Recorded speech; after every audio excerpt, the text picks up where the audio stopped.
نہیں ہے کوئی معبود برحق، لا الہ حقن، یہ الہ کے بعد حقن کا لفظ لکھیں آپ تاکہ معنی صحیح ہو۔ ذالک بان اللہ هو الحق، کہ اللہ حق ہے، تو یہاں حق لکھیں۔ لا الہ حق الا اللہ، نہیں ہے کوئی معبود برحق مگر اللہ۔ سمجھ آ رہی ہے؟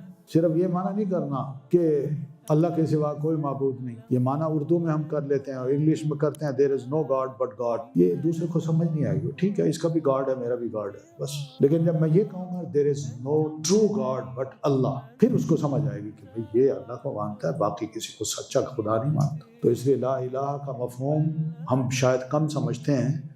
نبی علیہ السلام نے جب اپنے دور میں یہ لا الہ الا اللہ کی بات کی تھی اور صرف ایک خدا کی طرف بلا رہے، اس لیے مخالف ہو گئے تھے۔ آج یہ بات اپنوں کو کی جائے تو ان کو کہتے ہیں ہاں، بلکہ وہ تو ورد کرنا شروع کر دیتے، بھائی معنی سمجھو یار، معنی سمجھے، پھر آپ کو سمجھ آیا کہ اللہ کون ہے، اس کی عبادت کیسے کرنی۔